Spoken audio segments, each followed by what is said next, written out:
En Radio Intereconomía, Sin palos en las ruedas, dirigido por Javier Font.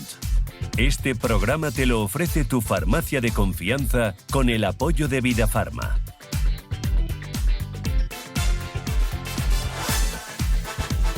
Pues hola, ¿qué tal? ¿Cómo estáis? Ya estamos otra vez por aquí, qué alegría, cuánto tiempo sin estar con vosotros a la vez, que pasa tan rápido afortunadamente que nos permite que no estemos muy tristes. Bueno, cada vez hay más personas que nos piden temas súper curiosos, muchos de ellos relacionados con discapacidad, otros muy cercanos, pero nos han pedido incluso, mirar, hoy vamos a hablar de algo muy interesante, que es la neurología pediátrica y la neurodivergencia.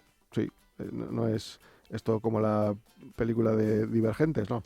Veréis, es algo mucho más curioso y más interesante. Dicen que el cerebro humano es el objeto más complejo del universo jamás conocido. Y cuando ese cerebro está en desarrollo, cuando aún está aprendiendo a interpretar el mundo, a reconocer emociones, sonidos o gestos, su misterio se multiplica.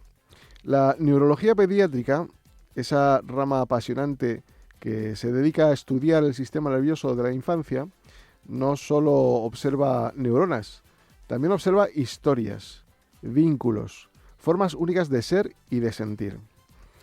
Mirad, en los últimos años este campo ha dado un giro muy interesante.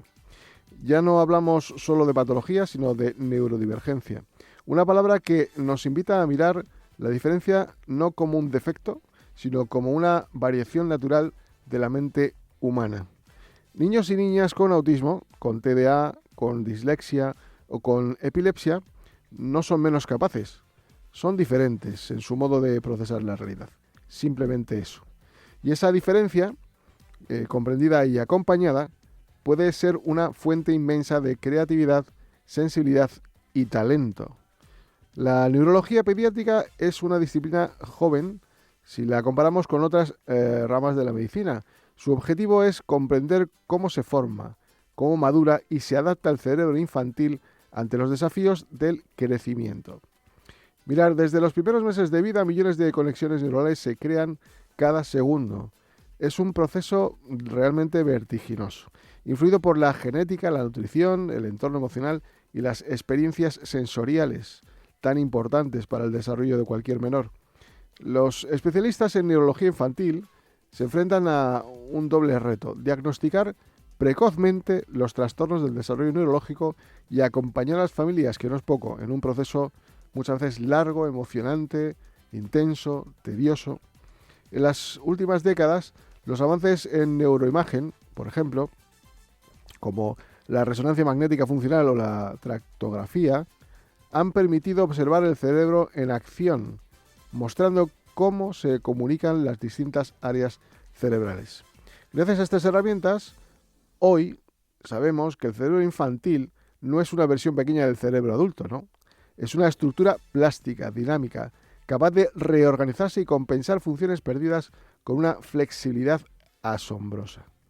Esta plasticidad es la base de las intervenciones tempranas. Cuanto antes se detectan las señales de alerta, por ejemplo, el lenguaje, la motricidad o la interacción social, entre otras, pues mayores son las posibilidades de promover un desarrollo equilibrado. El término neurodivergencia nació en los años 90 desde el movimiento de autodefensores del autismo y hoy se extiende para abarcar una amplia diversidad de condiciones neurológicas. Por ejemplo, el trastorno del espectro autista, como decía, la dislexia, la dispraxia, el síndrome de Tourette e incluso las altas capacidades que ahora tan de moda están, ¿verdad? La idea central es sencilla y muy poderosa. El cerebro humano no tiene una única forma correcta de funcionar. Hay distintas maneras de procesar la información, de sentir, de atender y de aprender. Desde el punto de vista clínico, cada una de las condiciones tiene una base neurobiológica bien documentada. Pero más allá de los hallazgos científicos, lo esencial es la mirada, porque una cosa es identificar una diferencia neurológica y otra muy distinta es convertir esa diferencia en una etiqueta limitante. Cada año, cada niño y cada niña neurodivergente tiene una entidad completa, con fortalezas, dificultades y aspiraciones concretas. Por eso, la neurología pediátrica del siglo XXI debe caminar de la mano de la educación inclusiva, la psicología del desarrollo y las políticas sociales que garanticen apoyos muy personalizados. Cuando un pediatra o un neurólogo comunica un diagnóstico, pues las familias suelen experimentar una mezcla de alivio y miedo, la verdad. Alivio porque, por fin ponen nombre a lo que ocurre, y miedo por no saber qué vendrá después. La ciencia avanza, pero la empatía sigue siendo el primer tratamiento carente de ello. La evidencia muestra que la implicación familiar es uno de los factores más decisivos en la evolución de un niño con un trastorno del desarrollo neurológico. La orientación temprana, el acompañamiento emocional, la coordinación con terapeutas y docentes, todo eso cuenta y mucho. La neurología pediátrica moderna no puede limitarse al diagnóstico, debe ofrecer una red de apoyo integral, y eso implica trabajo en equipo. Pediatras, neurólogos, psicólogos, logopedas, terapeutas ocupacionales, educadores, todos unidos en un entorno, en un mismo principio. Cada cerebro es único y merece un entorno que lo comprenda. Durante demasiado tiempo la sociedad ha confundido la diferencia con la discapacidad. Pero hoy, gracias a la divulgación científica y el activismo de muchas familias, comienza a abrirse una nueva conciencia, la neurodiversidad como valor social. En la escuela, en los medios y en la cultura, cada vez escuchamos más voces que reivindican la necesidad de entornos accesibles cognitivamente, de educación emocional adaptada y de espacios donde la diversidad neurológica no sea una barrera, sino una auténtica riqueza. Desde el punto de vista científico, la neurodiversidad no elimina la necesidad de apoyo clínico. No se trata de negar los retos que enfrentan las personas neurodivergentes, que son reales y a veces muy duros, sino de reconocer su dignidad, su derecho a participar plenamente en la sociedad y su potencial a abordar perspectivas únicas.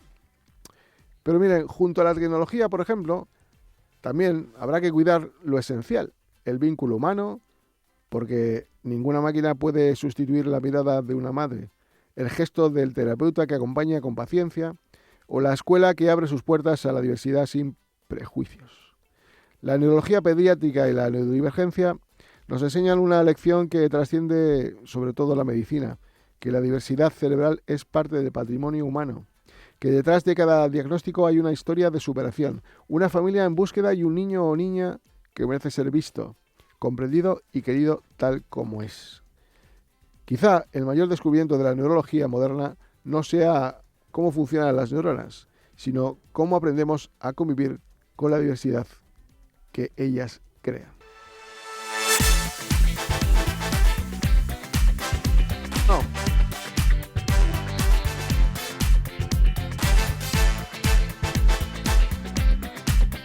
Hola Javier, soy Alicia, la logopeda del Centro de Atención Temprana Pasito a Pasito. Hoy quería lanzar una pregunta a nuestros oyentes. ¿Os ha pasado alguna vez que vuestro hijo dice tato en lugar de zapato y te sale decirle enseguida que no se dice tato, que se dice zapato? Tranquilidad, porque nos pasa a todos, pero resulta que la ciencia nos dice que esa corrección directa no suele funcionar. Diversos estudios en desarrollo del lenguaje nos muestran que los niños aprenden mejor escuchando modelos correctos en contextos naturales, no mediante correcciones constantes. Esto quiere decir que no aprenden tanto de lo que les decimos que está mal, sino de lo que escuchan bien dicho muchas veces. Así que, en lugar de corregir, podemos modelar. Si tu peque dice tato roto, puedes responderle con naturalidad. Sí, el zapato está roto, vamos a arreglarlo. Sin remarcar el error, sin forzar la repetición, solo dándole el ejemplo correcto como si nada. Otro error muy común es obligar a repetir la palabra bien cuando aún no pueden hacerlo. Eso solo genera frustración. La mejor herramienta es la paciencia y la exposición constante al buen modelo. Y ojo con las comparaciones. Recordemos que cada niño tiene su ritmo y lo más importante es darle tiempo, seguir hablándole correctamente y confiar en el proceso. Si te surgen dudas sobre cómo acompañar el desarrollo del lenguaje de tu peque, en nuestro centro Pasito a Pasito estaremos encantados de orientarte. Podéis encontrarnos en calle Ramón Power 54, escribirnos a cat@fama.org o llamarnos al 623 757 050.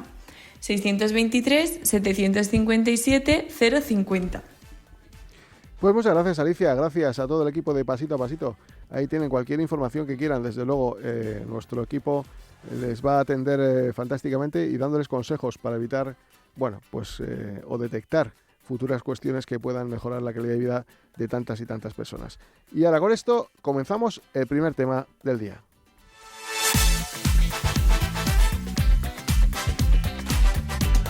En Radio Intereconomía, Sin Palos en las Ruedas.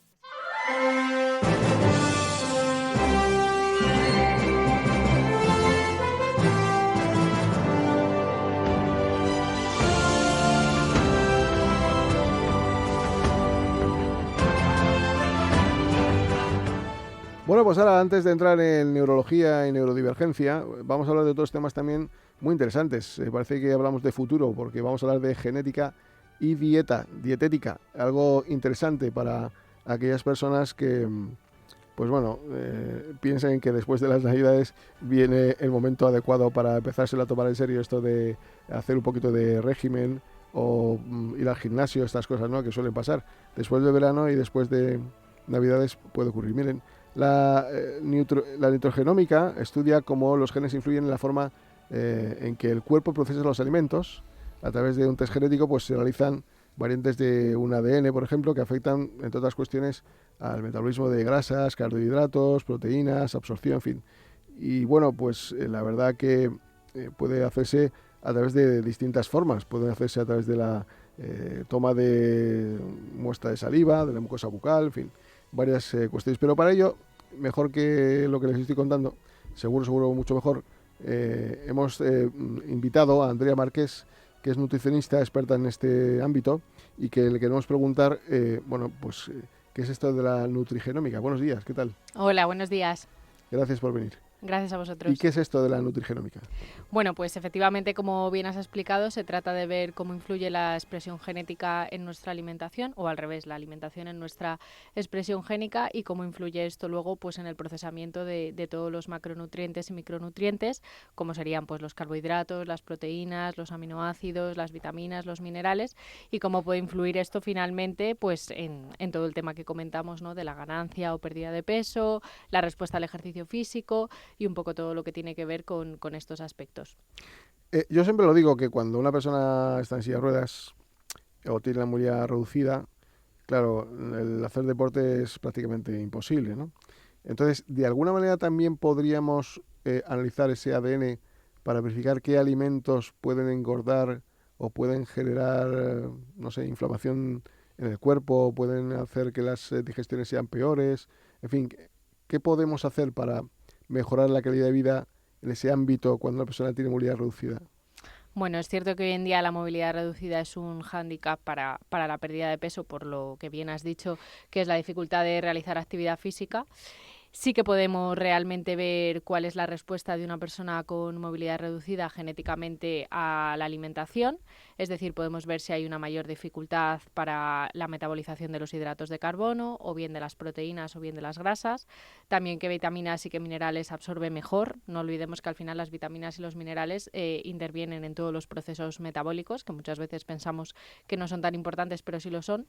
Entonces sí que podemos analizar genéticamente cómo es esa respuesta y ayudar un poco en la orientación nutricional o dietética de una forma más concisa, ¿no? Más allá de a lo mejor la típica dieta, entre comillas, en la que podemos reducir carbohidratos complejos o ciertos alimentos como dulces o grasas, pero ir un poco más al detalle y ver un poquito con ese análisis genético qué es lo que más afecta a esa persona con movilidad reducida y cómo podemos ajustarle un poquito más esa alimentación para que sea más eficaz para él o para ella. ¿Las grasas son necesarias? ¿Los azúcares son necesarios? ¿O las grasas son necesarias si son naturales, vegetales, animales? ¿O el azúcar si es natural, la fructosa? Bueno, a ver, las grasas siempre han sido las más penalizadas a lo largo de nuestra historia, Pero bueno, hoy en día, gracias a que la nutrición avanza cada día y cada año y cada mes, pues se ha visto de que son necesarias, efectivamente. Los ácidos grasos esenciales son necesarios para nuestro cuerpo, forman parte de las membranas, intervienen en mecanismos hormonales, sobre todo en las mujeres, aunque los hombres también, y bueno, claramente son necesarias. Es verdad que sí que hay que hacer una diferenciación entre las grasas saludables, digamos, y las menos saludables, pero bueno, al final necesitamos todas, incluso las menos saludables en un pequeño porcentaje las necesitamos.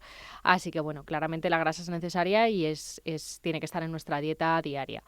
El tema del azúcar es un poquito más controvertido, pero bueno, los carbohidratos complejos también son necesarios muchas veces, sobre todo para obtener energía, para las personas que realizan o que sí que pueden realizar actividad física o que tienen una vida activa.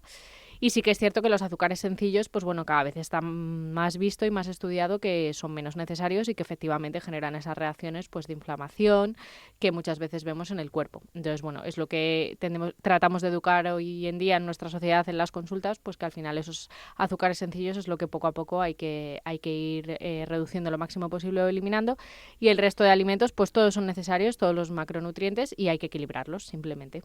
Pero cuando hablamos de azúcar, por ejemplo, el azúcar puede ser azúcar natural, es decir, el que está en la fruta, por ejemplo. No, los azúcares de la fruta, como por ejemplo la fructosa, lógicamente, sí que serían necesarios, ¿no? Al final nuestro cerebro necesita cierto nivel de azúcar para activarse también. Y siempre que no haya una intolerancia a la fructosa, que hoy en día también lo vemos bastante, sí que se pueden consumir. Lo que deberíamos controlar serían los azúcares pues provenientes de glucosa artificial, sobre todo, ¿no? Los azúcares sencillos, todo lo que encontramos pues en dulces, bollerías, chucherías, ese tipo de cosas, refrescos, es lo que tendríamos que reducir al máximo o evitar. O sea, que diría yo que un 80% de la alimentación, porque hasta en las hamburguesas hay a veces azúcar. Sí, lo hay. Los azúcares al final están en todas partes. ¿Eso qué es? ¿Para atraer un poco la adicción? Sí, efectivamente. Siempre ahí la glucosa y el famoso glutamato monosódico pues son los que nos generan con ese tipo de alimentos esa conducta un poco adictiva que al final hace que nuestro cerebro pues vuelva a quererlos y vuelva a quererlos, que si no lo frenamos pues al final se nos puede descontrolar. En una dieta lo primero que hacen es decir, solo proteínas, fuera hidratos, fuera azúcares. No, a ver, como decía un poco al principio, casi todos los macronutrientes, salvo los azúcares sencillos, son necesarios y lo que necesitamos es equilibrarlos. Sí que hoy en día está visto que la proteína es muy importante para la masa muscular, para ese metabolismo del que hablábamos, y bueno, muchas veces tendemos a pensar que comemos suficiente proteína, y lo que nosotros vemos en consulta es que la mayor parte de los pacientes no comen suficiente proteína, ¿no? Al final, en esta vida estresante que llevamos, cuando vamos rápido, pues tendemos a comer carbohidratos porque son alimentos más fáciles de preparar y más rápidos de comer a lo mejor, pues que ponerte a hacerte un filete y a comértelo un poquito más despacio. Entonces lo que vemos es una falta de proteína importante en la alimentación y que casi nadie llega a los ratios que necesita diariamente. Eso no quiere decir que el resto de alimentos también sean necesarios, como ya comentábamos de las grasas, que son necesarias tanto las más saludables como incluso las un poquito menos saludables. Y bueno, los carbohidratos naturales, como bien hablábamos de la fruta, los carbohidratos complejos también son necesarios, un poquito ya más adaptados a nuestro estilo de vida, eso sí. Pero todo se puede integrar personalizando la dieta lo máximo posible, si podemos con la parte de la genética muchísimo mejor, y si no, por lo menos pues con una buena adaptación al estilo de vida y hábitos de cada paciente. Hay mucha gente que se obsesiona con el colesterol, pero realmente no es lo más peligroso. Lo más peligroso son los triglicéridos, ¿no? Efectivamente, ahí en ese punto estaba un poquito al principio cuando se hablaba de que la grasa siempre ha sido la más penalizada. Bueno, siempre hemos oído el tema de los huevos, si se pueden comer huevos todos los días o no. Antes siempre se decía que no, incluso yo cuando estudié la carrera, hace unos 15 años ya, se decía que no, que más de 2 o 3 huevos a la semana no, y hoy se ha visto que las personas que están sanas pueden comer huevo todos los días, ¿fritos incluso varias veces al día. Cocidos? Mejor cocidos. ¿No? O en tortilla o a la plancha. Bueno, pero más que nada, ¿por qué? Porque llevan su aceite. Exactamente, porque al final fritos son más grasos, ¿no? Pero se pueden comer todos los días porque efectivamente además se ha visto que el colesterol del huevo no afecta directamente a la subida de colesterol plasmático, que es el que puede generar esas placas de ateroma de las que tanto miedo muchas veces tenemos. Sin embargo, efectivamente, como bien has dicho, los triglicéridos sí. Los triglicéridos vienen de la combinación de grasas de peor calidad con azúcares sencillos, como hablábamos, y sí que son los más peligrosos para toda esa generación de de alteraciones cardiovasculares. Entonces son los que tenemos que controlar más dentro de nuestra alimentación. Porque al final los azúcares se convierten en grasas que van a las arterias. Efectivamente. En triglicéridos, ¿no? Todo el que azúcar colapsan. que no consumimos, muchas veces, pues cuando hay un exceso de carbohidratos, como decíamos, y no todo es consumido inmediatamente por nuestro metabolismo, todo ese azúcar que queda junto con las grasas poco saludables también, sobre todo, son los que se transforman en grasa y generan esas placas de ateroma y esos triglicéridos altos que luego nos pueden afectar negativamente a nuestra salud. Digamos que el azúcar se metaboliza de tal manera que genera energía. Efectivamente, genera una energía, dependiendo un poco de cómo sea nuestro metabolismo y nuestro estilo y actividad diaria, pues podemos consumirla más inmediatamente o podemos almacenarla. Cuando la almacenamos generamos un glucógeno intermedio que suele estar en el hígado y en el músculo durante 2 o 3 días y efectivamente si ese glucógeno no se consume termina convirtiéndose en grasa y entonces ahí ya tenemos el aumento de peso, la ganancia de grasa progresiva que se va dando. O sea que al final deberíamos cocinar casi que al vapor o al horno más que con la sartén. Bueno, hoy en día hay muchas formas. Tenemos el air fryer, tenemos También. el horno, podemos hacer papillotes también en el horno que tienen un poco más de jugosidad. La plancha siempre es una buena opción. Realmente debemos evitar pues los fritos de forma diaria o de forma constante, pero bueno, realmente hoy en día las formas de cocinado son variadas y podemos adaptarlo. ¿Ese tocinillo que le sobra al filete puede valer para freírlo? Puede valer para freírlo sin necesidad de añadir más Y grasa. eso es natural, Por ejemplo, sí. por ejemplo, ¿no? Sería una buena un truco, para que lo sepas. Efectivamente. Oye, ¿cómo haríamos un test de estas características para identificar el ADN que nos dijera, oye, hay que corregir este u otro alimento? Pues ¿Cómo para entenderlo, ¿no? ¿Cómo funcionaría este A ver, el sistema? test genético que nosotros trabajamos es el sanguíneo, que es verdad que es un poquito, no más exacto, pero es verdad que nos da más datos que la extracción en saliva, aunque también se puede hacer extracción en saliva. Entonces hacemos una extracción y lo mandamos al laboratorio. En el laboratorio nos dan un análisis genético detallado de todo el ADN del paciente y ya con ese resultado de ADN nosotros generamos la adaptación de la dieta y de la actividad física en el caso de que el paciente pudiera realizarla también, porque ahí vamos a ver si metaboliza mejor las grasas, los azúcares, qué actividad física le viene mejor, cómo están sus hormonas respecto también al tema del sueño y la calidad de su estrés o no estrés. Entonces todos esos datos genéticos nos van a dar un buen resultado para poder adaptar al máximo la pauta del paciente. Oye, si nuestros familiares, padre, madre o abuelos, eran gorditos, ¿nosotros también podemos heredar esa genética? Sí, a ver, por desgracia la genética está ahí, no podemos negarla, pero bueno, se puede mejorar, o sea, hoy en día tenemos muchas herramientas para ver qué podemos mejorar de forma personalizada, como decía, en cada paciente, pero es cierto que la influencia genética está ahí y normalmente cuando en la familia hay una genética de obesidad, pues suele repetirse, ¿vale? Eso no quiere decir que no se pueda trabajar, pero es verdad que está. Oye, una última pregunta, como esto es un programa evidentemente que oye mucha gente con discapacidad, que tiene un problema de movilidad importante, ¿cuál podría ser la dieta adecuada así a simple vista? Porque luego cada uno tiene su patrón, entiendo, y sus características muy concretas, que podríamos decir, podría ser una, ya no digo saludable, sino también para el equilibrio del peso, para mantener ese peso óptimo, ¿no? que le genere buena calidad de vida, porque evidentemente cuando la persona está en silla de ruedas y engorda, pues la respiración abdominal también, todo esto se va perjudicando, ¿no? ¿Qué tipo de alimentación recomendarías tú para una persona con movilidad reducida? A ver, realmente ahí volvería un poco a lo que hemos hablado al principio, es muy necesaria la proteína, ¿no? Porque al final efectivamente suele haber una pérdida de masa muscular por la poca actividad física, entonces siempre la proteína nos va a favorecer tanto para que no se pierda músculo como para que la grasa no aumente progresivamente. Y luego, bueno, por la reducida energía, como hablábamos, es importante controlar carbohidratos, sobre todo los de peor calidad, evidentemente, pero bueno, en general habría que controlar todos y hacer un buen equilibrio entre grasas saludables, proteínas y carbohidratos. Es decir, más que ir a esos estantes llenos de bollos y dolus y esas cosas, nos acercamos más al pescado, ¿no? La leche. Efectivamente, a alimentos naturales. La leche, por cierto, es interesante para... A ver, en principio la leche, si no tenemos ningún problema de intolerancia, la podemos tomar. Quizá la semidesnatada sería la más ideal, por así decir, para todo el mundo. Pero bueno, si no hay una intolerancia a lactosa o a proteína de la leche semidesnatada se puede tomar sin problema. Pues muy bien, Andrea Marqués, muchísimas gracias por estas lecciones que nos has dado. Gracias. Espero que quienes nos hayan escuchado pues le haya sentido de interés esta conversación, porque la verdad que es muy interesante, sobre todo, como digo, para personas con movilidad reducida, que como no pueden hacer ejercicio, pues lo ven mucho más complejo perder peso. Así es. Y eso al final conlleva una pérdida de calidad de vida. Así que muchas gracias. Esperamos Gracias. verte por aquí de nuevo en otro momento. Gracias a vosotros. Gracias. Volvemos.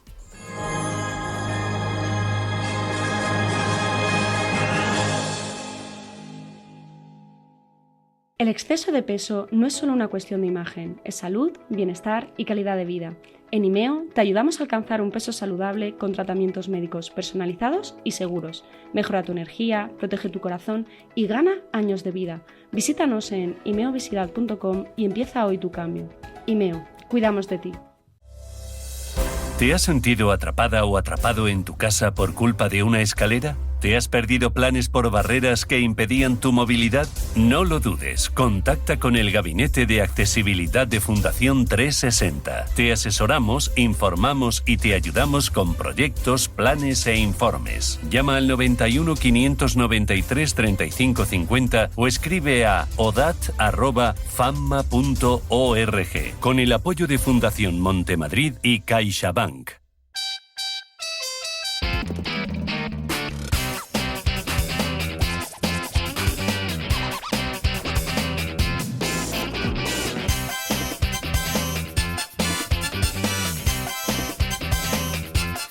Bueno, pues ¿quién podría estar detrás de esta sintonía? A ver, averigüen, es muy fácil.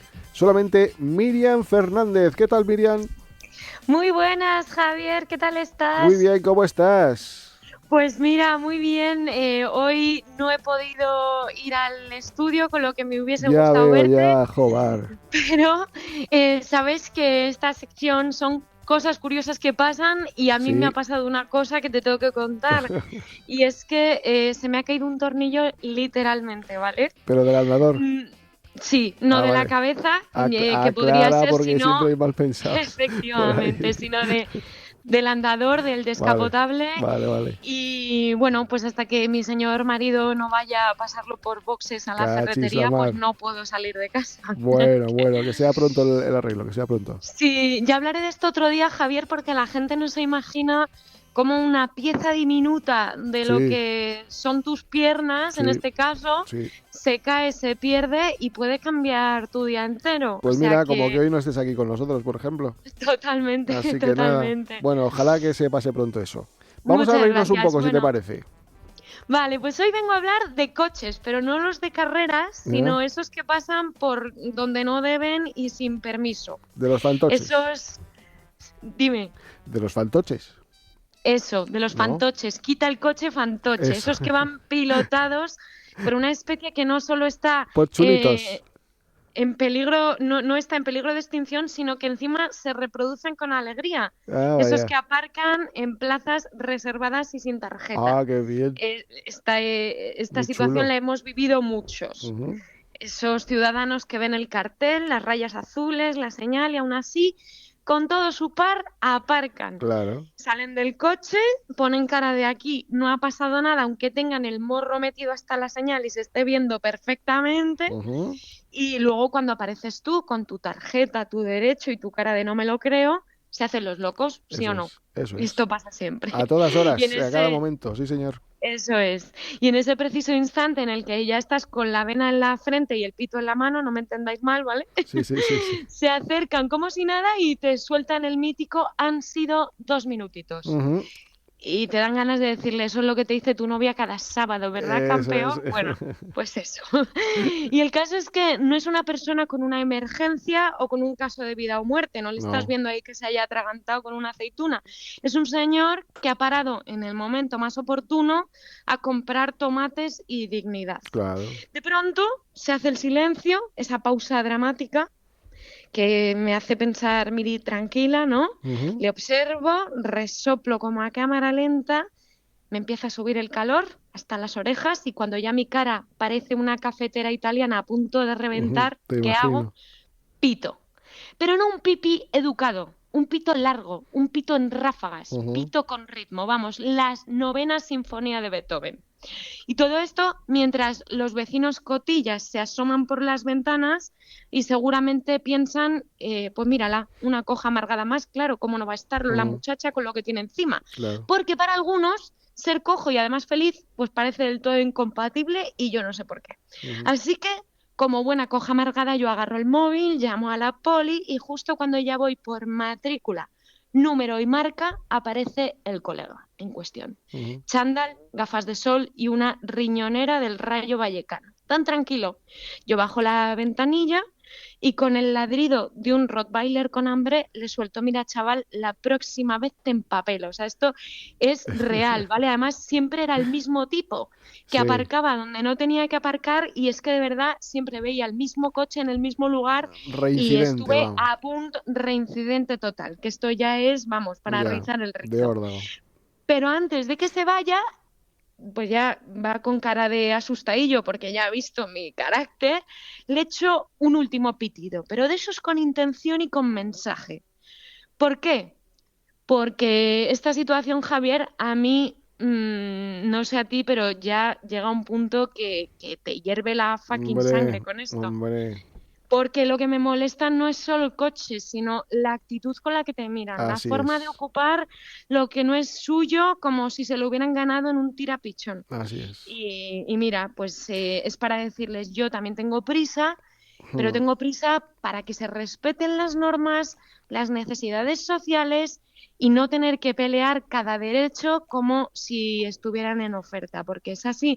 O sea, es decir, al final ellos no tienen una emergencia y la persona que lo necesita se tiene que ir a tomar viento para poder encontrar un sitio, y entonces pues yo ya soy de sacar el teléfono y llamar a la policía sin que me tiemble el pulso. Sí, porque nunca pasa ninguna cerquita, ¿verdad? Nunca, casualmente. No, total.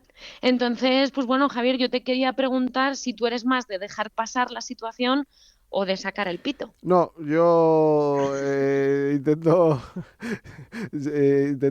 aliviar la situación.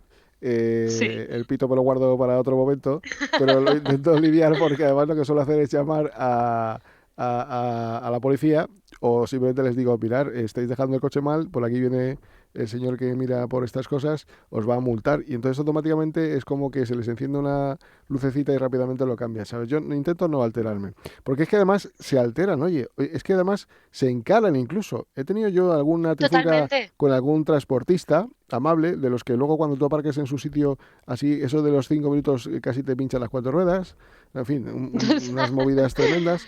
Y ellos no, ellos aparcan tranquilamente y encima se encaran. Sí, yo hay veces que me envalentono y de repente te salen 4 y dices, vale, me he envalentonado, pero a ver ahora cómo salgo aquí con el andador, ¿sabes? Y luego muchas veces, no sé si a ti te ha pasado, pero a mí, como hasta que no salgo del coche no ven que tengo una discapacidad, claro. Pues te dicen: pues tú tampoco la necesitas, seguro que tienes la tarjeta de tu abuela o tal. Y claro, o sea, incluso te dan ganas de salir del coche como para demostrar: oye, que no, que esta es mi plaza y tengo mi derecho. Pues ¿no? es una cosa, la gente tiene que entender que las plazas se ubican en sitios que son específicamente necesarios, no es un capricho. Pero oye, mira, cabreos aparte, escucha lo que suena, que creo que lo conoces. Qué preciosidad, escúchalo.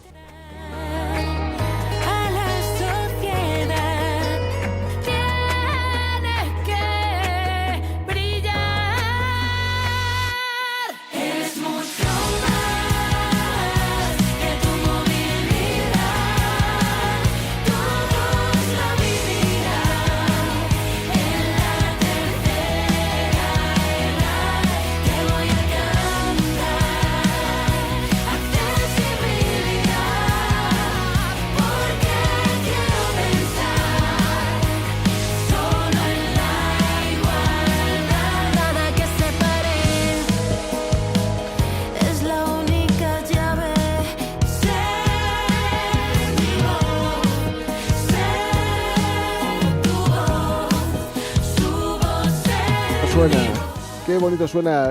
¿Quién está ahí, Miriam? ¿Quién está ahí? Pues mira, está Nenada Conte, David de María, Efecto Pasillo, compañeros míos de La Voz, Víctor Elías al piano, bueno, un montón de artistas, Lorena Gómez, Rafa Blas, un montón de artistas. Y alguien muy importante, ¿no? Bueno, yo también. Miriam Fernández, claro, Miriam Fernández. Compuse esa canción como un himno, precisamente para intentar concienciar a las personas de que tanto los ascensores como los huecos para que los coches aparquen, todo al final tiene un para qué, son necesarios, hay que respetarlos y como dice la canción, todos vamos a llegar a la tercera edad, así que por favor un poquito más de conciencia, que todo lo que luchemos hoy servirá para toda la sociedad mañana. Y yo que te lo agradezco. Miriam, nos despedimos de ti con esta canción y pasamos al siguiente bloque. Venga, hasta la próxima. Javier, que te arreglen pronto el Ferrari. Hasta luego. Vale, Adiós, besos.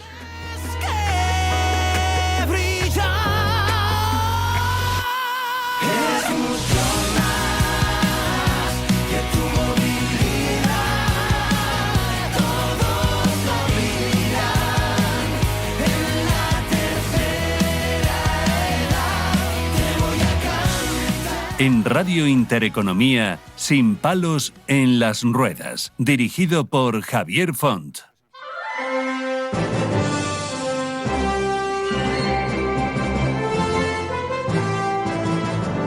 Este espacio te lo ofrece FAMMA, la Federación de las Personas con Discapacidad Física y Orgánica de Madrid, porque la autonomía es poder.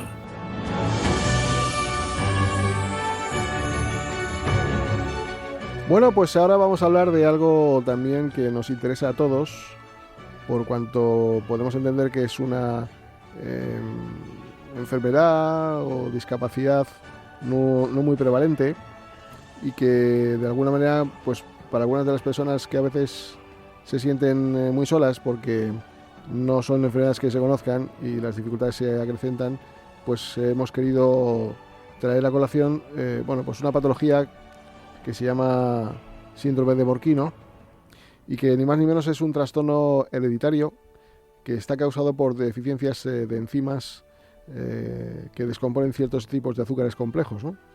Y de alguna manera estos azúcares se acumulan en los tejidos como los huesos, los cartílagos, el corazón, pulmones y la córnea, provocando pues daños progresivos, ¿no? Hay dos tipos, ¿no? La tipo A, que es la deficiencia de la enzima 6, sulfatasa, y la B, que es la deficiencia de la enzima beta-galactosidasa, y suele prestar síntomas más leves, ¿no? Bueno, algunos síntomas son la baja estatura, problemas de respiración, cardiovasculares, visuales, articulaciones hipermóviles, inteligencia general, bueno, suele ser normal, ¿no? Pero bueno, de alguna manera hemos querido traer a dos personas. Una es la mamá de uno de los menores que está afectado, Patricia. ¿Qué tal, Patricia? ¿Cómo estás? Madre de Gonzalo. Hola, buenos días. Muchas gracias. ¿Cómo estamos? ¿Bien? Muy bien. Gracias por venir. Y luego a Beatriz Bernardino, que es neuropediatra en el Hospital Infantil Universitario Niño Jesús, a la que tenemos el placer de saludar. Buenos días, doctora, ¿qué tal? Hola, buenos días, muchas gracias. Gracias a usted por acompañarnos y por, entre las dos, una desde luego la parte muy profesional como la suya, que nos hagan entender un poco más qué es este síndrome y cuáles son las consecuencias. Doctora, ¿cómo detectamos este tipo de síndromes? Bueno, para empezar, ¿qué es el síndrome? Realmente he hecho una breve presentación, pero nos gustaría que nos dijera usted qué es este síndrome, qué consecuencias tiene y cómo se detecta, que es lo más importante, ¿no? Bueno, sí, la verdad es que has hecho una muy buena introducción, un buen resumen. Efectivamente, como comentabas, es una enfermedad que se produce por el depósito de determinadas sustancias en diferentes tejidos del organismo, y se produce por una alteración en una enzima que se encargaría de metabolizar, de dividir en trocitos determinadas sustancias, en este caso los glicosaminglicanos, específicamente sobre todo el queratán sulfato, en el caso de la enfermedad de Morquio. Existen diferentes tipos de mucopolisacaridosis, en este caso es la que consideramos la que se llama mucopolisacaridosis de tipo 4, y lo más característico y diferenciador de esta enfermedad, de la enfermedad de Morquio, es que se produce una displasia esquelética progresiva. Esto significa que el depósito de esas sustancias hace que los huesos y las articulaciones estén mal formados. Estas manifestaciones pueden aparecer desde el primer año de vida, y a veces puede haber casos un poquito más leves que aparezcan en los siguientes años, incluso en la segunda o tercera década de la vida, lo que hace que además pues se piense que puede haber más casos que no estén diagnosticados, casos incluso adultos, que la afectación es más leve y que incluso estén diagnosticados de otras enfermedades, por ejemplo, reumáticas. En el caso de la enfermedad de Morquio de tipo A, los casos que afectados, por ejemplo, como el caso de Gonzalo, pues estos síntomas sí que pueden aparecer desde el primer año de vida. Y lo que vamos a ver pues son problemas, alteraciones a nivel de la espalda, alteración del tórax y de los brazos y de las piernas. Se produce ese depósito y aunque los huesos son como más gruesos, lo que se caracteriza es que las articulaciones son más laxas, son más flexibles, y esto es especialmente importante, por ejemplo, a nivel cervical, a nivel de la columna, porque al ser más laxo y más flexible, ante determinados movimientos podría llegar a alterarse la médula espinal. Y eso es algo que tenemos que vigilar. La forma de diagnosticarlo va a ser a través de la propia clínica. Es importante conocer estas enfermedades porque lo que no se conoce no se diagnostica. Claro. Y eso va a ser lo que nos va a dar la pista. Ver un paciente que tiene una talla baja, que tiene unas alteraciones a nivel de los huesos, con una laxitud de las articulaciones. Como decías, la mayoría de las veces, aunque nosotros somos neuropediatras, sí que es verdad que es del grupo de las mucopolisacaridosis la que menos afectación a nivel de inteligencia y a nivel de neurodegeneración es de las que menos tiene. Estos niños a veces sí que es verdad que conforme se van haciendo más mayores, pues bueno, tienen más riesgo de tener ansiedad, de tener depresión, también tienen más riesgo de tener déficit atencional y dificultades escolares, pero no tanto condicionadas por el nivel cognitivo, sino más por las alteraciones de la motilidad que tienen. Estos niños van a tener más dificultad para caminar, las alteraciones que tienen a nivel del tórax les pueden condicionar problemas respiratorios, pueden tener problemas a nivel del corazón, entonces no van a poder hacer las mismas actividades que quizá haría un niño de su edad en ese sentido, a nivel de movilidad, de poder hacer determinados deportes, a la hora de escribir también pueden tener un poquito más de dificultades. Y la forma de diagnosticarlo va a ser principalmente la sospecha de la clínica y luego habrá que hacer un análisis de sangre y un análisis de orina donde mediremos esos GAGs, esos glicosaminoglicanos que se están acumulando y la actividad de la enzima que está disminuida. Y en un segundo tiempo generalmente se hará el estudio genético, porque como decías es una enfermedad genética en la que las dos copias del gen van a estar alteradas. De alguna manera podríamos decir que las consecuencias son multifactoriales. O sea, es una enfermedad que es multisistémica, entonces, aunque lo que predomina sobre todo es la talla baja y las alteraciones de la movilidad, pero también van a tener afectación pueden tener afectación a nivel de los ojos, pueden tener sordera progresiva, que conforme se van haciendo más mayores, y también pueden tener efectos a nivel cardiovascular, como decías. Entonces va a ser muy importante que estos niños tengan un seguimiento y un tratamiento multidisciplinar intentando prevenir la aparición de complicaciones. Doctora, ¿desde hace cuánto tiempo se conoce, digamos, el primer caso de estas características que hay en España? Pues la verdad es que no les sabría decir exactamente cuándo se diagnosticó el primer paciente en España. Así que es verdad que es una enfermedad que está descrita desde hace tiempo, desde la primera mitad del siglo XX, y en España sí que es verdad que no estoy segura de cuándo se diagnosticó al primer paciente. O sea, ya por 1950 ya habría algún caso. Puede ser, sí. O sea, el primer caso descrito a nivel internacional se describió más o menos como en el año 1930 o entre 1928 y 1930 aproximadamente. Y luego, pues sí que es verdad que se han ido describiendo casos posteriores. ¿Hay muchos casos en el mundo? Es una enfermedad bastante rara. O sea, se piensa que afecta más o menos como a un paciente, a un niño de cada 200.000 aproximadamente, con lo cual es una enfermedad ultra rara. Con lo cual a ustedes eso les complica bastante también, ¿no? Sí, o sea, sí que es verdad que al final es lo que decíamos.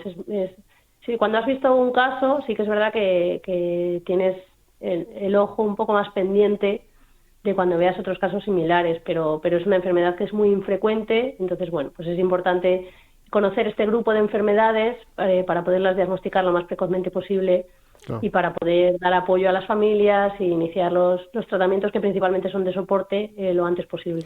Aunque entiendo que el síndrome de Morquio deviene de algo, ¿no? De alguien o de alguna circunstancia concreta de hace mucho tiempo que alguien lo definió así, ¿no? Sí, efectivamente, o sea, recibe su nombre por el propio médico que lo describió en su momento y se produce por una alteración en las dos copias de un gen. Nosotros tenemos 46 cromosomas y tenemos 2 copias de cada una de esos cromosomas, y entonces en este caso se produce una alteración en las letras del ADN en las 2 copias del gen que está afectado. Entonces, pues generalmente lo más habitual en este tipo, cuando tienen que estar afectadas las 2 copias para producir la enfermedad, son lo que conocemos como enfermedades autosómicas recesivas, y en este caso la mayoría de las veces pues son que nosotros heredamos siempre una copia de todos los genes de la madre y una copia del padre, y las 2 copias en este caso están alteradas, pero los padres son asintomáticos, con lo cual ellos pues bueno, no pueden predecir que les va a ocurrir esto. Claro, esto es como, digamos, personas con hemofilia, ¿no? Que uno es portador y el otro no, quizás. O sea, en este caso, sí, realmente todos se considera que los padres son portadores de la enfermedad, pero ellos no la desarrollan. Claro. Eso es. En cualquier caso, digamos, no sé si es una pregunta para usted o para un científico, un investigador, no lo sé. Si usted me lo puede responder, se lo agradezco. ¿Qué prevalencia tiene que haber para considerar que es un síndrome o una enfermedad común? O sea, pero por considerarlo que forma parte del síndrome de la enfermedad o para considerarlo que es una enfermedad rara. Para determinar que es un síndrome y que hay más personas que están en esta situación, ¿no? O sea, ahora mismo la enfermedad está ampliamente descrita, tanto desde el punto de vista clínico como de la actividad enzimática que esté alterada y la alteración genética. Sí que es verdad que el avance en la genética en los últimos años está haciendo que se diagnostiquen muchos más pacientes con este tipo de enfermedades, tanto de enfermedad de Morquio como de otras enfermedades que la herencia sea autosómica recesiva, y entonces el desarrollo de la genética está haciendo que se diagnostiquen muchos más pacientes y que los podamos tratar y manejar desde etapas más tempranas. Entonces el acceso que se tiene ahora mismo a la genética pues hace que pacientes que por ejemplo tengan esas displasias esqueléticas que hasta ahora no se habían diagnosticado y que se pensaba que a lo mejor solo tenían esa afectación de los huesos y eran los traumatólogos los que lo manejaban principalmente, pues cada vez se estén diagnosticando más. Y doctora, ¿se puede prever antes del nacimiento que un niño venga con este síndrome ya o tiene que ser después del nacimiento? Generalmente cuando ya se ha diagnosticado a un paciente, por ejemplo, normalmente lo que recomendamos es realizar el estudio en los padres para confirmar que cada uno de ellos era portador de una mutación, y una vez que se ha estudiado a los padres se hace un estudio más ampliado al resto de los familiares y se ve que otros miembros de la familia pueden ser afectados, pueden ser portadores de la alteración genética, y de esta forma, pues en caso de que esos otros familiares quieran tener hijos, sí que se podría hacer un diagnóstico prenatal. ¿Y existen pruebas prenatales para averiguar no este síndrome, sino cualquier otro o algún número determinado de síndromes que pudiéramos detectar antes del nacimiento de cualquier bebé? ¿Hay algunas pruebas ya prenatales? Sí, existen pruebas que se pueden hacer hay pruebas que se pueden hacer en diferentes momentos de la gestación. Entonces, se puede hacer incluso diagnóstico preimplantacional, es decir, pues sabemos que una persona es portadora de una enfermedad potencialmente grave y entonces se analiza los genes en ese embrión antes de implantarlo. O una vez que ya el embarazo está en curso, se pueden hacer pruebas genéticas realizando una biopsia corial y analizar los genes y ver si ese feto vendría afectado. Muy interesante. Quería hablar ahora con la mamá, con Patricia, que tiene un hijo maravilloso de 5 años y que con 2 le diagnosticaron el síndrome, ¿no? Correcto, sí. ¿Y cómo fue esa vivencia? Cuando nos lo dijeron, bueno, pues es verdad, fue la doctora Bernardino en este caso, que lo gestionó muy bien, tengo que decirlo.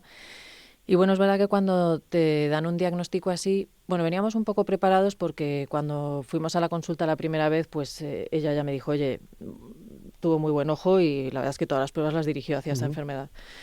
Entonces, bueno, siempre piensas, ojalá no, pero yo venía un poco mentalizada. Sí. Lo que pasa es que cuando te lo dicen, todavía no consigues ser consciente en ese mismo momento de toda la gravedad y de toda la complicación y de lo difícil y dura que es esa enfermedad, ¿no? Vas como un poco progresivamente.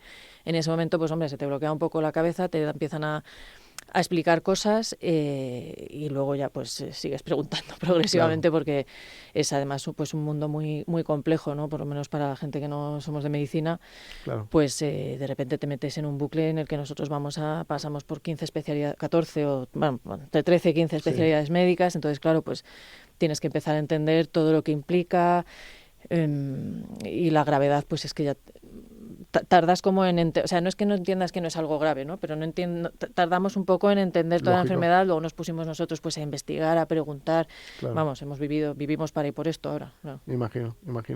No sois médicos, pero vamos. No. Pero ahora ya de esta enfermedad casi. Con la doctora os entendéis de maravilla, seguro. Sí. Oye, ¿qué terapias tiene que llevar el menor para que tenga una buena calidad de vida? Bueno, ellos actualmente tienen una terapia de reemplazo enzimático, que me corrija la doctora si digo algo mal, pero bueno, básicamente lo que ayuda es a mejorarle un poquito la calidad de vida y no llega a determinados órganos como los huesos u órganos que no están suficientemente regados. Por ejemplo, por eso la visión pues también o los oídos. Y lo que hace es pues que reemplaza la carencia enzimática, que en el caso de mi hijo pues creo que tiene un funcionamiento de un 0,05 o algo así, tenía un poquito, no era nula. La reemplaza, me parece que hasta un 40% en los órganos a los que llega. Es decir, por decirlo algo casero, se le va acumulando en los órganos y un día a las semanas vamos todo el día al hospital, bueno, toda la mañana, al hospital médico de día, se la ponen con un porta que le operaron y es como si sacaran un cubito de esa toxina, un poquito, y le vaciaran un poquito. Entonces reduce un poquito lo que se le ha acumulado pues en otros órganos, porque se le acumula en todos, pues a lo mejor en hígado, riñones, en otro tipo de órganos. Eso es lo que hay médicamente hablando ahora. Y luego la verdad es que siempre te recomiendan pues sesiones de fisio, que nosotros tenemos 2 semanales y que haga los deportes que pueda, en concreto natación. Entonces pues yo tengo apuntado a clases de natación y a fisio. Y así les tiramos un montón en casa, le ayudamos a que aprenda a ir recto, porque bueno, él tiene pues cifosis, tiene todo esto súper encorvado, no puede subir los bracitos, bueno, tiene todo mal formado, ¿no? Por decirlo así. ¿Y cómo lo lleva él? Bueno, la verdad es que en algunas cosas hemos tenido suerte porque es un simpaticón, la verdad. Seguro. Y es muy gracioso, es un niño que tiene muy buen carácter y es muy gracioso, pero bueno, pues ya se entera y me da mucha pena porque, pues por ejemplo, este verano me decía, oye mamá, así como en secreto, creo que de mayor voy a conseguir ser normal.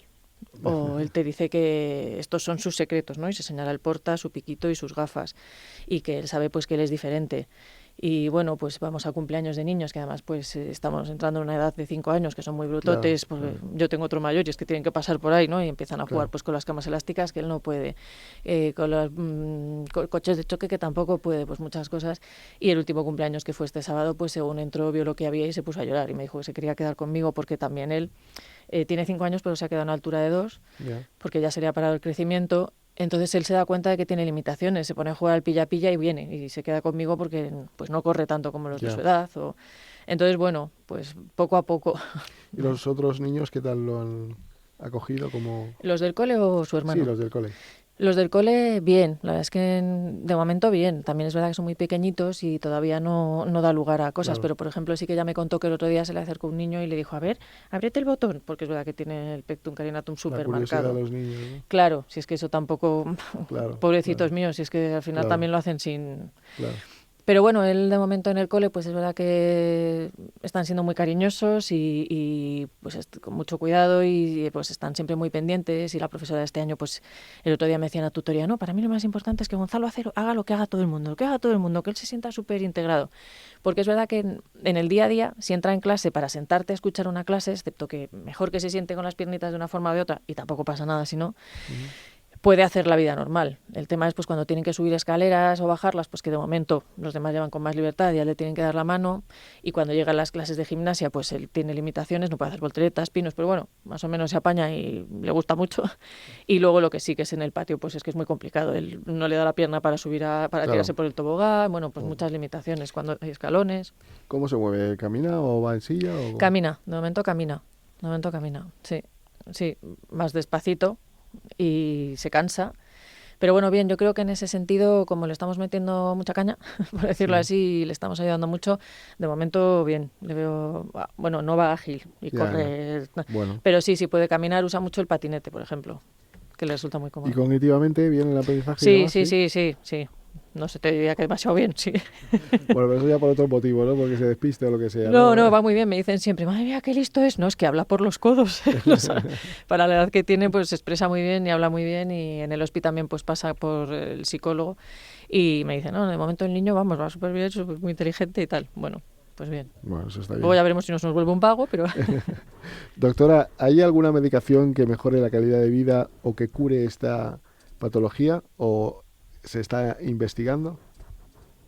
Pues a día de hoy, como había comentado Patricia, el tratamiento que existe es una enzima, un tratamiento que se administra todas las semanas por vía intravenosa, que es la de los sulfasa alfa, que intentamos reemplazar esa enzima que ellos tienen deficitaria. Entonces, como decía Patricia, sí que es verdad que no llega bien a todos los tejidos, pero pues bueno, les ayuda a retrasar un poquito determinadas complicaciones que pueden tener, aunque no llega bien al hueso, con lo cual pues bueno, se mantiene esa talla baja, se mantienen esas alteraciones, pero sí que se ha visto, al menos en los ensayos clínicos y en la experiencia, porque ya lleva muchos años este medicamento, les ayuda un poco a mantener la marcha, a mantener esa capacidad de caminar y también un poquito a nivel respiratorio.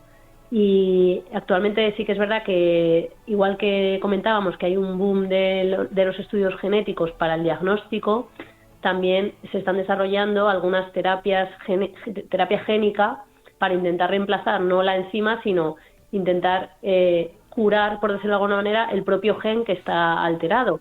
Sí que es verdad que la mayoría de ellas en mucopolisacaridosis pues están todavía en etapas tempranas de investigación, pero bueno, es nuestra esperanza que poquito a poco vayan avanzando y puedan ayudarnos. Y para en el sentido también, además de estas terapias, pues como decíamos antes, es muy importante el diagnóstico precoz, porque muchas de esas terapias pues van a conseguir parar la enfermedad, que no vaya a más. Pero bueno, si tenemos niños que ya están muy afectados, pues probablemente tengan mucha dificultad para revertir el daño que ya esté hecho. Pero bueno, aún así claro, es nuestra esperanza y es donde hay que luchar por la investigación y conseguir financiación y conseguir que pueda llegar además al mayor número de pacientes claro, posibles, porque bueno, son terapias muy caras. Pues doctora, estamos muy orgullosos de gente como usted, del equipo que tiene el Hospital Niño Jesús. Muchas gracias. Sí, es verdad que esto lo hacemos en equipo. Como decía Patricia, le ven muchos especialistas, trabajamos en equipo y es muy importante que existan estas unidades multidisciplinares, claro que y que impliquemos todos, claro que sí, por poner nuestro granito de arena para ayudar a estos niños y a sus familias. Pues todo nuestro apoyo a usted y a todo su equipo, desde luego también al propio hospital, al director gerente, a don Julio Zarco, que le conocemos y que es muy buen profesional también, que está haciendo una gran labor. Así que mucho ánimo y muchas gracias por hacer lo que hacen por menores de estas características. Y bueno, nada, muchas gracias a ustedes por darles voz. Gracias. Y Patricia, gracias por venir a contarnos tu experiencia. Muchas gracias a vosotros. Un beso enorme a nuestro peque y que se convierta en lo que quiera, en un golfillo. Sí, en bombero, que es lo que quiere él. Pues ya está. Sí. Bueno, muchísimas gracias, de verdad. A vosotros de corazón. Gracias a las dos. Hasta luego, doctora. Adiós. Hasta luego. Adiós. Hasta luego. Este espacio te lo ha ofrecido FAMMA, la Federación de las Personas con Discapacidad Física y Orgánica de Madrid, porque la autonomía es poder.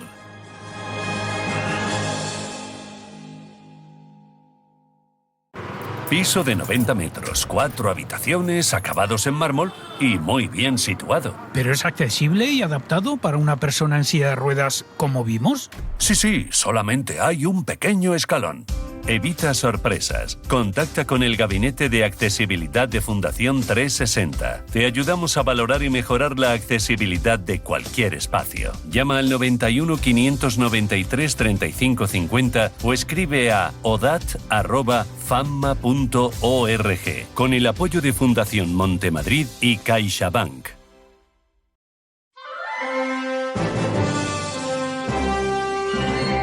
En Radio Intereconomía, Sin palos en las ruedas.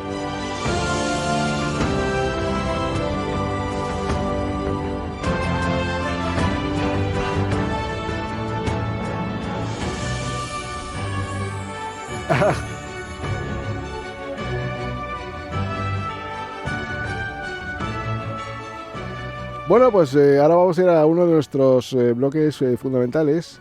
Hablamos de la neurodivergencia, ¿se acuerdan? En nuestra editorial. Pues realmente el término neurodivergencia describe las distintas maneras en que el cerebro humano puede procesar la información, percibir el mundo y, bueno, responder ante él, ¿no?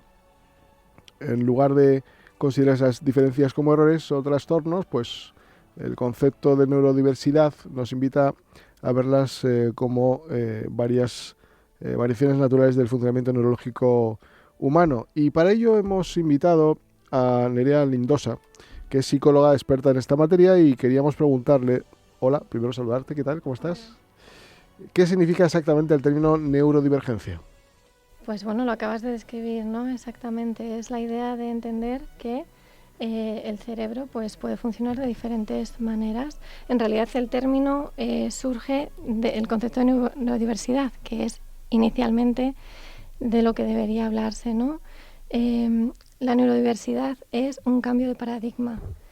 Parte del modelo social de la discapacidad, de la idea de que una persona no tiene un error dentro de ella, sino que una persona puede ser diferente y son las barreras del entorno las que pueden hacer que sufra, ¿vale? O que necesite, de alguna manera, más que padezca apoyo. ese entorno, ¿no? Que sufra el entorno. Porque padecer se padece la discapacidad o la enfermedad, pero se sufre el exterior, ¿no? Que es lo que maltrata, ¿no? Efectivamente. Entonces, claro, neurodivergencia es un término que surge posterior a la neurodiversidad.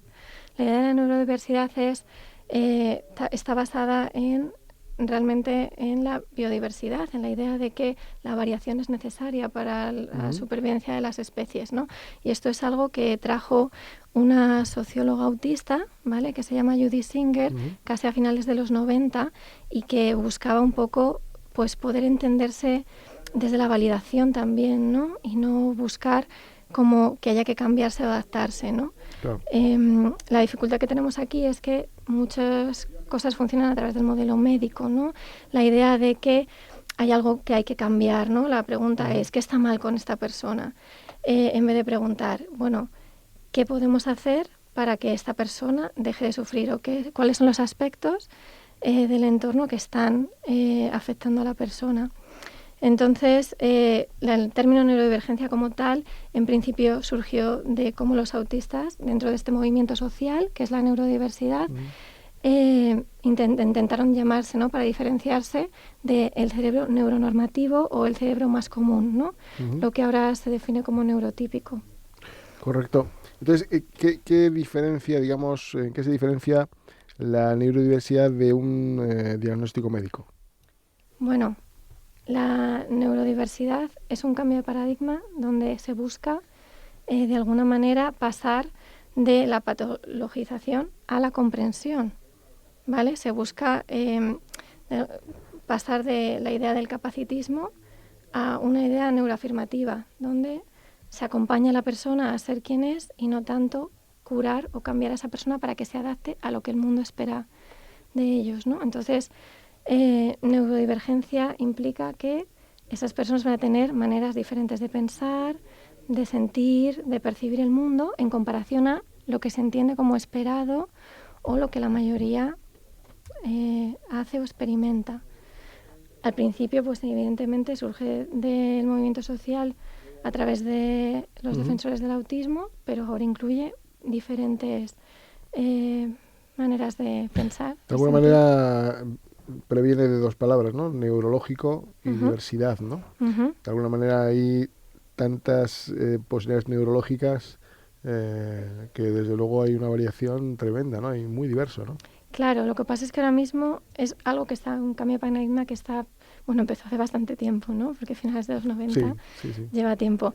Pero está ahora más en boga, yo creo también porque fomenta un poco la idea de esa validación de quién es esa persona, ¿no? Esa búsqueda de comprender cómo funcionamos o cómo nos expresamos o cómo sentimos y no tanto el cómo esperan que lo hagamos.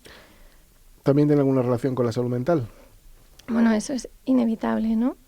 Se cruza con la salud mental en el sentido de que, bueno, al menos yo como psicóloga, es muy difícil que no te cruces con una persona neurodivergente a la hora de apoyarle, ¿no? Apoyar a personas. Claro. ¿Qué ocurre? Que no es tan fácil de identificar que esta persona es neurodivergente, porque si tiene que aprender determinados mecanismos según va creciendo y desarrollándose, esos mecanismos van a tender a enmascarar esas diferencias, porque la gente al final pues tiene una necesidad de pertenencia, busca encajar, el entorno le pide que encaje también, ¿no? Entonces, no se trata de entender que la neurodivergencia tiene que ver en sí con la salud mental, sino entender que cuando esas personas neurodivergentes no tienen cubiertas sus necesidades o no se entienden bien esas fortalezas que pueden presentar, entonces van a poder desarrollar diferentes trastornos mentales o condiciones mentales, ¿no? De alguna manera está muy relacionado con el trastorno del espectro autista, ¿no? Pero también hay otras patologías neurológicas, entiendo, aquí incluidas, ¿no? Claro, es que la idea de la neurodivergencia es que dejamos un poco la patología y lo vemos como una variabilidad en la condición neurológica. Entonces, ni siquiera se plantearía, ¿no? Habría que dejar el modelo médico de lado, la idea de trastorno, la idea de error, la idea de déficit, habría que abandonarla. Entonces, los autistas en sí no hablan de trastorno del espectro autista, Claro. no hablarían de espectro autista o de autismo como tal. A mí es que la palabra trastorno como que no me gusta mucho, ¿eh? Bueno, también indica un poco que hay algo que está ahí que puede cambiar, ¿no? Pero la idea de la neurodivergencia es que es algo con lo que tú has nacido, ¿no? En principio, y que va a seguir así a lo largo de tu vida. Entonces, en ese sentido sí que cambia un poco con la salud mental y con el modelo médico que hay dentro de salud mental, donde tú identificas un síntoma, planteas cómo vas a poder mejorar el bienestar de esa persona. Cuando pensamos en personas neurodivergentes hay que entender que esas personas van a necesitar o van a tener diferentes niveles de apoyo a lo largo de su vida, pero que Necesidades, ¿no? no es algo concreto, puntual, ¿no? Entonces, a la hora de trabajar y apoyarles hay que pensarlo de otra manera. Claro, bueno, la verdad que el idioma, o mejor dicho, el término en cómo se definen ciertas cuestiones es muy importante. Yo por eso decía que lo del término trastorno no me gustaba. Por ejemplo, hablaremos algún día aquí del vocabulario, ¿no? Pero es como llamar a las personas con discapacidad, diversidad funcional, en fin, una serie de cuestiones que surgen que queremos mucho avanzar, pero a veces es complicado. Más que nada porque el resto de la sociedad también te tiene que entender. Pero sí. bueno. No, porque dicen que el lenguaje construye, ¿no? Claro, También. claro, construye y destruye, depende. A ver cómo... Claro, en el caso de, bueno, el paradigma de la neurodiversidad, ¿no? El concepto de neurodivergencias, creo que es importante entender que no la mayoría de las personas, pero sí hablan un poco desde un lenguaje de la identidad, ¿vale? Y esto pues se sobrepone un poco al lenguaje de la persona, que a lo mejor se ve en otro tipo de discapacidades, Claro. ¿no? Entonces eso es un tema pues que al final te hace pensar, bueno, casi es más individual como cada uno le gusta llamarse, ¿no? O llamarlo. Yo personalmente sí que utilizo el lenguaje de identidad, pero porque creo que para lo que yo suelo tratar sí que es importante, pero entiendo que habrá otras personas que prefieran utilizar la persona primero, ¿no? Bueno, pues nada, pues de verdad que gracias por todo lo que nos has explicado y que cada vez ese entorno sea menos agresivo y que todos pues al final nos incorporemos en un mundo un poco más fácil de lo que aparentemente nos cuentan que es, ¿no? Así que gracias de todo corazón. Vale, Gracias. Nada, gracias a vosotros.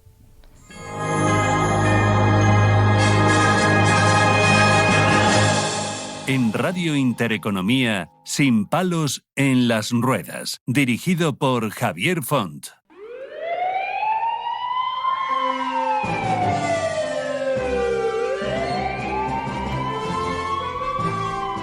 Bueno, pues esta sirena nos indica que hay una alerta que queremos contarles porque hay por ahí estafas de las cuales nos queremos hacer eco para que ustedes no caigan, no piquen. Y para ello hemos contactado con el subinspector de Policía Nacional, don Alfredo Perdiguero, al que queremos saludar. Don Alfredo, buenos días. Hola, muy buenos días. Muchísimas gracias por atendernos. Ya sé que está usted ocupado y ha tenido la amabilidad de atendernos unos minutillos, aunque sea para contar a la gente lo que está ocurriendo, ¿no? Porque hace poco nos llegó, varias personas nos informaron que había como una cierta etiqueta en el parabrisas de los vehículos en el que indicaba que vehículo estaba mal estacionado y que tenía una multa pendiente para escanear y pagar, ¿no? ¿Algo de esto está sucediendo? Cuéntenos un poco qué es lo que está ocurriendo. Bueno, así es. Esto viene de Sudamérica. Como siempre, aprendemos de lo malo y no de lo bueno. Sí. Y los malos pues aprovechan de esta circunstancia para que, con la inocencia de muchos ciudadanos, poder escanear su teléfono, poder hackear su teléfono y al final quedarse con los datos. Es decir, no se pueden ni deben fiarse de nada en el cual le dicen que debe introducirse para una comunicación oficial.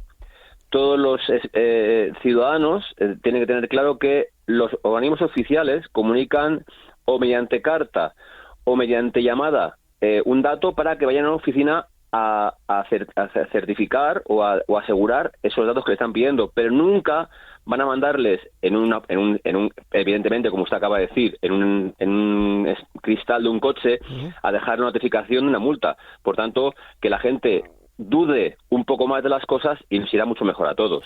Claro, directamente la cámara capta el código QR y ¿qué hace? Le redirige a una página web que parece oficial, donde usted mete los datos para rápidamente, incluso hasta a lo mejor dice que se ahorra algo de dinero si lo paga cuanto antes y la gente cae, ¿o cómo? Claro, normalmente la mayoría de las estafas online desde la pandemia se han incrementado muchísimo, todo tipo de estafas online. En este caso lo que hace es, en algunos casos, te redirige a pedirte datos de tu cuenta bancaria, en el cual tú piensas que para pagarlo, evidentemente para pagarla, te van a pedir unos datos para pagar esa multa, que en muchos casos hay gente, fíjese, que no tiene coche y aún así entra a ver qué multa tiene, o sea, no es cualquier cosa. Y en algunos otros casos lo que hacen es hackearte el teléfono, es decir, entran a tu teléfono y a partir de ese momento todos los datos que tienes dentro del teléfono se apropian de ellos y evidentemente te das cuenta cuando empiezan a quitarte dinero de tu cuenta bancaria. Por tanto, de una forma u otra, lo que decimos es eso, prevenirse y no picar enseguida en cuanto veas el código QR para comprobar algo. Piensen un poquito antes de pinchar, piensen un poquito antes de, con lo que le acabo de decir, ¿tengo coche? ¿No tengo coche? Y que a lo mejor, ya digo, que así con eso prevenimos y el siempre prevenir es mejor que llorar. Claro, porque se quedan con todos los datos. Todos, es decir, y piense que la gente tiene la vida en el móvil, es decir, la comodidad tiene las claves del ordenador, las claves del banco, las claves de toda la vida. Y claro, y ahí los malos, por desgracia, enseguida lo tienen. Ya digo, en muchos casos piensas que no pasa nada, pero cuando empiezas a ver movimientos en tu banco de retiradas de dinero, es cuando te das cuenta. Y en muchos casos ya es muy tarde, porque lo hacen en cantidades puntuales en las cuales a ti en algunos casos no se te notifica, y en otros te quitan todo lo que tienes, y cuando quieres llegar al banco ya digo que es muy complicado saberlo. Y fíjese, y es mucho más complicado casi policialmente llegar a saber quién te ha hackeado el móvil. Claro, porque puede estar en cualquier parte del mundo. Correcto. Fíjese, la estafa de Policía Nacional, si recuerda, que ponía que habías visitado páginas de internet, de pedofilia, de terrorismo, tuvimos que acudir a un hacker especialista español porque no éramos capaces de acceder a ellos con tanto cortafuegos, y uno estaba en Moscú y otro en Qatar, en Arabia Saudí. O sea, fíjese usted cómo estos cabezas, que claro que les irá mucho mejor siendo malos que buenos, pero fíjese hasta qué punto son capaces de hilar y desde qué puntos del mundo. Claro. ¿Hay algún tipo de aplicación que nos pueda hacer prevenir dónde nos puede dirigir este QR y evitar pinchar en él? Claro, o sea, siempre, a ver, el problema es que una vez que pinchas, en muchos casos, ya te han liado, para decirlo claramente. Es decir, el problema es pinchar, porque a partir de ese momento ya te pueden estar haciendo a tus datos con ese gusano que decimos, que se mete, troyano, que se mete en tu teléfono, y ya a partir de ese momento ya no tienes nada que hacer. Por tanto, siempre que haya una notificación, acudir al ente que en principio o en teoría te notifica, y se comprobará que no hay nadie que te notifique nada, y por tanto hemos evitado el pinchar ese QR en el cual evidentemente te van a engañar. Por tanto, digo que siempre ante todo, yo digo que decimos en Castilla que mejor prevenir que curar. Y piensa mal y acertarás. Y así es. En los dos casos se puede aplicar, los dos refranes se puede aplicar en este caso. Ya digo, siempre mejor acudir al ente oficial que supuestamente te comunica antes de pinchar, te digo, porque una vez que pinchas ya suele ser complicado. Es decir, nosotros con herramientas informáticas podemos acceder a ver qué páginas te lleva, qué páginas son las que te dirigen, dónde te dirigen, pero el ciudadano normal no tiene tantas herramientas para luchar contra eso y al final, una vez que pincha, ya la hemos liado. Hemos visto también en el canal de TikTok de Policía Nacional que hay otras estafas a través de QR también para parking, para más cuestiones, ¿no? Ahora mismo que está muy de moda esto. Sí, pues ya digo que por desgracia desde la pandemia se ha incrementado con mucho. Es decir, pero bueno, tiene usted la más básica que bueno, pues muchísima gente ha denunciado, pues lo han pillado, el de su paquete está en camino, su paquete ya está llegando y en el cual pinche para ver el recorrido y en el momento que pinchan le pasa lo mismo.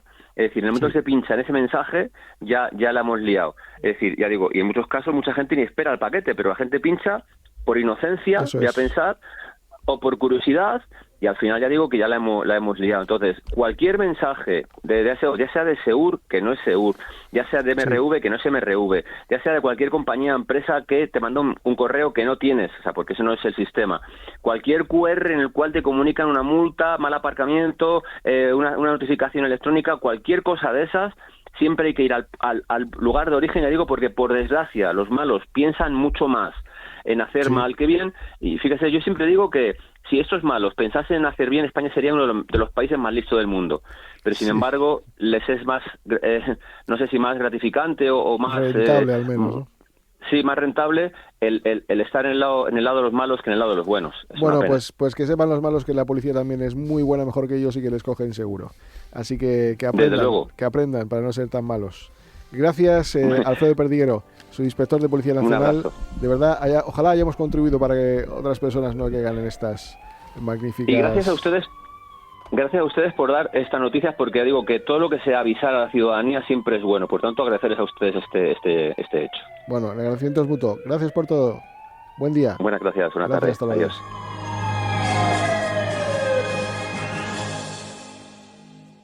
En Radio Intereconomía, Sin palos en las ruedas.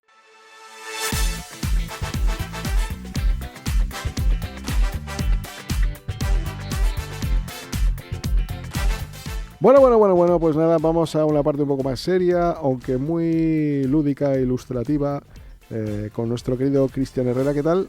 Muy buenos días, Javier, aquí estamos un día más. Pues nada, cuéntanos qué cosa nos traes en plan así legalista. Bueno, Javier, pues hoy la verdad que, lo primero, pues vamos a abrir el tema pues con un suceso que nos obliga pues un poco a detenernos y a reflexionar. Y es que, pues en Zaragoza hace unas semanas, se difundió un vídeo en el que, pues un joven con discapacidad, el 70%, fue agredida de forma violenta y la familia, pues lo tuvo que denunciar. Además, se enteró la familia a través de la difusión del propio vídeo en redes sociales y pues han denunciado lo ocurrido, solicitando pues órdenes de alejamiento frente a los agresores. Y es que, Javier, al final este hecho no es una anécdota, no debe quedar ahí, sino que se enmarca al final en un fenómeno que cada vez hoy en día es un poco más preocupante, porque al final tenemos lo que son los delitos de odio, los delitos contra personas con discapacidad. Y es que, según datos recientes, en España los hechos conocidos de esta naturaleza están experimentando lo que es un incremento, ¿vale? Y es que, pues esta situación es bastante preocupante. Incluso había datos de 2023 de que se hablaba de un incremento en los delitos de odio de un 113%. Y tal es el caso que, pues ante esta realidad, el propio Congreso de los Diputados ha instado al Gobierno a reducir, cuando sea posible, y eliminar los delitos de odio hacia las personas con discapacidad, reclamando medidas concretas para garantizar espacios seguros y, sobre todo, mecanismos de denuncia eficaces. Y es que, desde el punto de vista jurídico, hay varias claves que convienen destacar. Primero sería pues que, aunque el Código Penal ya contempla figuras que pueden dar cobertura o la tipificación específica y la respuesta adaptada para personas con discapacidad, se siguen planteando vacíos e incumplimientos.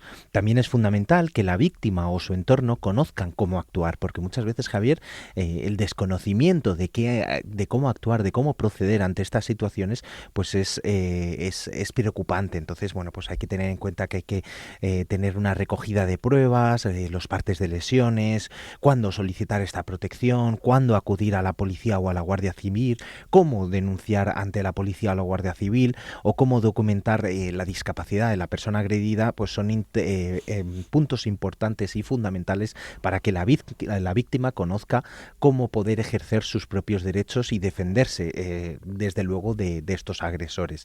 Y es que también otro aspecto esencial en la denuncia son que estudios muestran que hasta un 89% de quienes sufren delitos de odio no denuncian, lo que hace que en muchas situaciones queden invisibles y sin respuesta legal.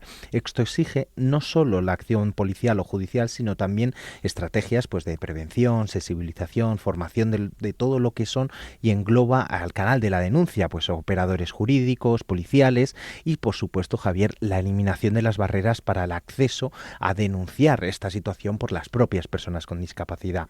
Y como te comentaba, hace un par de semanas la Comisión para Políticas Integrales de la Discapacidad del Congreso aprobó por 14 votos a favor y ningún voto en contra, eso sí, 18 abstenciones, una proposición no de ley para reducir y, en su caso, eliminar los delitos de odio hacia las propias personas con discapacidad. Y bueno, recordar que si escucháis alguna vez algún tipo de ataque, de insulto grave o de un acto que humille o degrade a alguien por su discapacidad, es posible denunciar, es posible proteger a esa persona. Hay protocolos que desde el acompañamiento jurídico pueden enmarcar y, sobre todo, hacer una situación diferenciadora. Y es que en el ámbito colectivo urge que todo este tipo de instituciones, de operadores jurídicos, los cuerpos de seguridad y los medios de comunicación y sociedad en general no normalicen este tipo de agresiones, ¿vale? Y bueno, Javier, pues al final, pues todo este tipo de la agresión de Zaragoza ha ido prosperando, hay ya una orden de alejamiento contra la víctima, la policía está recabando datos y hay que decir que esta agresión en Zaragoza, pues al final es otra llamada de alerta más, que no quede como una estadística más y que sirva para que todos los profesionales del sector, todas las personas con discapacidad y sobre todo esos entornos que pueden ayudarle, pues ofrezcan entidades de apoyo, multipliquen todo lo que es la vigilancia, la denuncia y sobre todo la reivindicación de defender esta serie de derechos, porque al final lo que tenemos que buscar no es que seamos y remarquemos y busquemos esa igualdad solamente con derechos o con palabras, sino lo que hay que hacer es tratar de trabajar con hechos que se defiendan todas esta serie de denuncias sobre las personas con discapacidad, y al final tenemos recursos y lo que hay que hacer es difundirlos, pero también llevarlos a la práctica. El tema de los delitos de odio es una cuestión de competencia estatal, pero, por ejemplo, Madrid tiene una unidad de la diversidad de la Policía Municipal que se encarga de gestionar todo esto. E incluso ya han introducido una cuestión importante que es el tema de la accesibilidad, de las barreras, ¿no? Uh-huh. Bueno, por entender de alguna manera que podría ser como un factor discriminatorio, ¿no? Que rechaza por cuestión de situación personal, ya no tanto de otra índole, pero y que de alguna manera, ahí estamos, ¿no? En esa línea, a ver un poco qué es delito de odio y qué no es delito de odio. Es un poco complejo esto, ¿no? Sí, al final es verdad que no todo es delito de odio y no todo se puede encasillar en esto. Claro. Pero sí que es verdad que al final, hechos directos por esa condición de discapacidad pueden ser enmarcados en esta tipología de delitos de odio. Lo que sí que está claro es que si no sabemos dónde ir a denunciarlos, no van a poder esclarecerse si son o no, y que sobre todo hay muchas víctimas, Javier, que se quedan calladas por miedo, por represalias, por desconocimiento. Entonces, si no conseguimos que se pueda denunciar, que se puedan llegar a tomar medidas contra estas situaciones, pues no vamos tampoco a poder ver hasta qué punto sí, hasta qué punto no. Entonces es importante que se haga ese tipo de difusión y que se ayude a denunciar. Afortunadamente ya no tenemos situaciones como las que se producían en Estados Unidos, donde había baños para blancos y negros, ¿no? Afortunadamente eso se erradicó, pero ahora tenemos barreras que sí que están dificultando la entrada a personas a locales comerciales, por ejemplo, y eso... Eso, o sea, aquí lamentablemente la herencia que tenemos administrativa, legal, perjudica en muchos casos a las personas con discapacidad, porque como bien sabes, si ya se concedió una licencia y esa licencia antiguamente no se obligaba a cumplimiento de las medidas de accesibilidad, pues a día de hoy perjudica muchas situaciones, pero hay que tener claro que todas las nuevas licencias, todas las nuevas obras, todo lo nuevo que se haga, tiene que cumplir con todos estos parámetros de accesibilidad universal y de eliminación de barreras. Entonces, pues es muy importante que el hecho de que una persona en silla de ruedas quiera ir a su bar de confianza, poderse tomar una caña, debe poderse realizar con esta eliminación de barreras y con esta accesibilidad universal. Y muchas veces simples acciones pueden posibilitarlo. Sin más, aquí Javier recuerda que bueno, pues para entrar al estudio hemos visto que simplemente han hecho una pequeña rampita, lo que favorece también la accesibilidad. Entonces son ciertos parámetros, ciertos pequeños detallitos que pueden ayudar a esto, y que si se denuncian o que si se está detrás de ello, pues nos beneficia, por supuesto. Decirle a los oyentes, por otro lado, que no se nos olvida la situación que hay en los centros base, que hay una demora importantísima en muchas comunidades autónomas. En Madrid, por ejemplo, hay de hasta 2 años y medio la espera. La normativa dice 3 meses. 6 meses. Pero de alguna manera, pues esto se está retrasando de manera muy considerable, ¿no? Y bueno, parece ser que el Partido Socialista aquí en la Comunidad de Madrid ha presentado una proposición no de ley para intentar presionar al gobierno regional para que haga algo, porque es verdad que iban a contratar a no sé cuántos profesionales, pero los retrasos siguen existiendo. Nosotros, Javier, debemos de decir que las reivindicaciones, las llamadas son diarias, y que lamentablemente ya hay a personas que nos están llamando con un año y les tenemos que decir, es que lamentablemente no podemos hacer nada salvo decirte que te toca esperar a lo mejor otro año más. Pues solo queda decir a quienes nos escuchan que esperen a las próximas elecciones y que no se les olvide votar a quien crean oportuno. De todas maneras, yo creo que da igual, el que venga no sé si lo hará mejor, pero... Lamentablemente la situación la veo un poco complicada, más que nada, porque creo que a día de hoy el listado de espera tan amplio que tenemos es de tal envergadura que o se realiza una contratación de profesionales en masa para poder ir sacando expedientes, o a día de hoy es que, Javier, hemos tenido expedientes de 2023. 13 propuestas presentó Fama al gobierno regional para avanzar en reducir esta situación. Bueno, veremos a ver qué es lo que va ocurriendo, y ahora vamos a ir la última cuña, el último consejo de nuestro centro de atención temprana, pasito a pasito. Hola de nuevo, soy Fran, psicólogo del centro Pasito a Pasito, y hoy quiero hablaros de algo que seguramente os resulte familiar si tenéis peques en casa: las rabietas. Esos momentos en los que parece que todo se descontrola, llantos, gritos, patadas, y tú solo piensas, ¿qué hago ahora? Lo primero que quiero contarte es que las rabietas no son un signo de mala educación ni de que estés haciendo algo mal. Forman parte del desarrollo normal de todos los niños. Y es que la Neurociencia del Desarrollo y la Asociación Americana de Pediatría coinciden en que durante la primera infancia los niños van construyendo su capacidad para experimentar y regular sus emociones sin llegar a dominarla.